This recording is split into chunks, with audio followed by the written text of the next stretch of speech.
Now, bagaimana kerajaan ini boleh ditumbangkan, tuan-tuan? Dia ada dua, saya sebut itu. Kerajaan boleh ditumbangkan dengan dua cara. Yang pertama, undi percaya. Pada 19 hari bulan ini, undi percaya.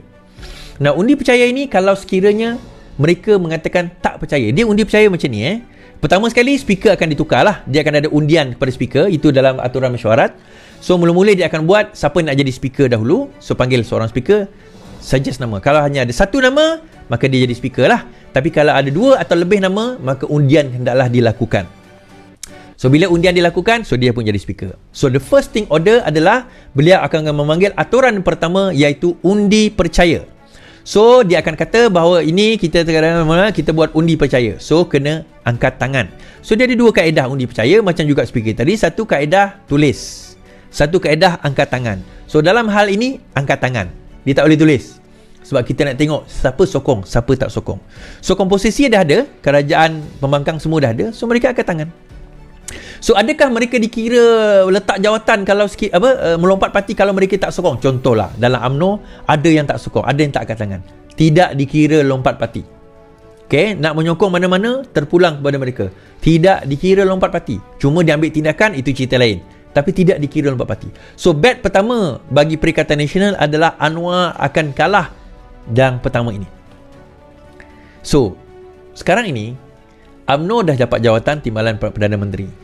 Sarawak pertama kali dalam sejarah Malaysia sejak pembentukan Malaysia 1963, rakyat Sarawak diangkat menjadi timbalan Perdana Menteri. Terima kasih Datuk Seri Anwar Ibrahim. Apa yang kerajaan sebelum ini tak boleh buat, Datuk Seri Anwar Ibrahim telah lakukannya. Dan ini ada dalam manifesto. Pakatan Harapan. Siapa yang rajin baca, jumpalah. Bahawa kita akan angkat seorang daripada Sabah atau Sarawak untuk jadi timbalan Perdana Menteri. Sebab GPS paling banyak, kita angkat dia. So, bila dia jadi timbalan Perdana Menteri, okey, PN boleh offer, kamu jadi timbalan Perdana Menteri lepas ni. Okey, isu dia, dalam PN ada dua parti bersatu dengan PAS. PAS akan kata, habis kami menang 22 kursi Parlimen. Takkanlah kami tak ada timbalan Perdana Menteri. Kalau bagi pada dia, habis UMNO, kami ni yang sokong kamu bentuk kerajaan, tak sokong Anwar Ibrahim. Takkan kami tak ada timbalan Perdana Menteri? Oh, sudah. Nak lantik 3 pula timbalan Perdana Menteri. GPS, kami sokong juga kamu untuk jatuhkan Anwar Ibrahim. Takkan kami tak ada Perdana Menteri? Sabah pun akan kata demikian. Tak selesai, tuan-tuan. Isu ni takkan selesai. Sebab itu kita kata, kenapa sekarang ini ada kemungkinan yang pertama ini gagal. Rancangan pertama untuk kalahkan Anwar Ibrahim di dalam undi percaya 19 bulan ni akan gagal. GPS dah dapat laba dia, UMNO pun dah dapat laba dia sebagaimana yang mereka nak. Itu yang dibagi. Itu yang UMNO nak dan itu yang mereka dapat. Cara kedua mereka akan kalahkan, akan jatuhkan kerajaan ini. Cara macam mana, tuan-tuan? Caranya adalah dengan cara memastikan Zahid kalah dalam pemilihan agung UMNO yang akan berlangsung tidak dalam tempoh 6 bulan ini. Bukan bulan 12 ni, bulan 12 ni dia meeting saja. Tetapi pemilihan parti akan berlangsung dan Zahid akan digugurkan. Sekarang ini isu dia, ada orang pertikaikan. So, Ardi, bukankah dulu korang cakap tak nak Menteri Keuangan, Perdana Menteri pegang jawatan Menteri Keuangan? Bukankah itu korang cakap? Betul. Itu antara manifesto yang kita bawa dahulu. Bahawa Perdana Menteri tidak boleh pegang posisi Menteri Keuangan. Kenapa? Dia bukan tak boleh by default. Kenapa? Pada waktu itu, rakyat hilang keyakinan apabila orang itu memegang terlalu banyak sangat kuasa. Dia Menteri Keuangan, dia Perdana Menteri, dia juga Menteri 1MDB, dia juga Menteri Khazanah, dia juga pengurusi ini, pengurusi itu. Isu dia. Now, pertama, kenapa kita nak lantik Anwar Ibrahim jadi Menteri Keuangan? Yang pertama, semua nak Menteri Keuangan. Kalau kita bagi dekat orang lain, ada orang takkan puas hati. Itu yang pertama. Sebab Menteri Keuangan ni jawatan dia sangat penting. Yang kedua, kita nak selamatkan negara. Anwar Ibrahim ada track record selamatkan negara. Sedangkan yang lain-lain tu tak ada track record. Kita sekarang ni nak selamatkan negara. Betul Kita nak selamatkan negara. Anwar ada Ibrahim, saya nak tanya tuan-tuan. Anwar Ibrahim ada tak track record songlap duit? Sakau duit? Ada tak Anwar Ibrahim ada track record curi duit rakyat? Tak ada. So bila kita bagi orang yang betul jaga kantong negara kita, tak ada masalah. Isunya bila orang yang tak betul jaga kantong negara kita. Itu yang jadi masalah. Dan kita perlu Anwar Ibrahim untuk nak betulkan balik ekonomi kita. Yang menariknya tuan-tuan, Menteri Ekonomi kita adalah Rafizi Ramli. Satu little combination yang boleh memacu laju keadaan ekonomi kita ni. Oh, Rafizi, Anwar Ibrahim. Okey, ada orang tak faham Menteri Ekonomi ni apa? Sebenarnya Menteri Ekonomi sebelum ni tak wujud Menteri Ekonomi sebelum ni tak wujud. Menteri Ekonomi diwujudkan pada zaman Pakatan Harapan 2018. So, apa yang berlaku adalah kewangan dipecah dua. Kewangan yang Anwar Ibrahim pegang, Lim Guan Eng pegang, kewangan yang membuat kelulusan dasar. Bajet, kelulusan. Apa yang orang minta, lulus. Dia buat dasar. Dasar erti kata berapa boleh belanja, berapa defisit, berapa ni, berapa tu. Itu keputusan dia. Kemana belanja? Itu ekonomi. Ini orang tak faham bahawa dalam zaman Pakatan Harapan dulu yang powerful Menteri Ekonomi, bukan Menteri Keuangan. Dulu keuangan dengan ekonomi ni combine sekali. Sekarang ini dia tak combine, dia pecahkan. Kenapa? Sebab pada masa itu kita ingat Lim Guan Eng tu powerful. Tak. Yang powerful Azmin Ali. Sebab apa sih? Khazanah bawah Menteri Ekonomi. Petronas bawah Menteri Ekonomi.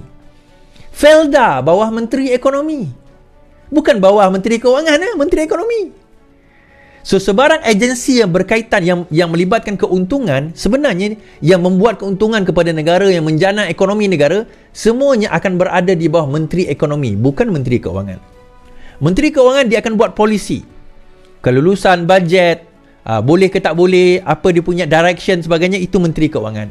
Perlaksanaan kepada wang negara akan dilakukan oleh Menteri Ekonomi. Macam mana nak memaju negara?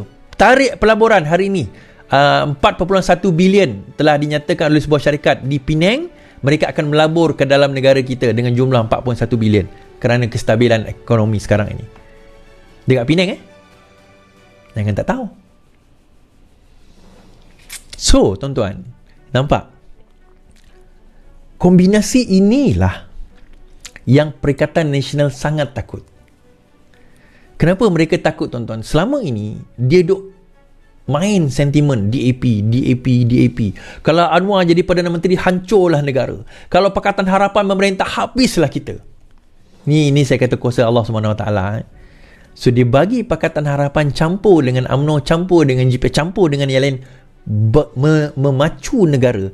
Bayangkan kalau 5 tahun lagi, tiba-tiba negara kita ni maju, tuan-tuan. Baik. Kata nak selesai terus masalah kita, tak boleh lah. 5 tahun ni memang tak nampak macam, yalah, agak payah lah kita nak selesaikan semua masalah. Tetapi bayangkan kalau dalam tempoh 5 tahun ni kita boleh rasa perubahan. Agak-agak modal apa dia orang nak main lepas ni? Modal apa dia orang nak main?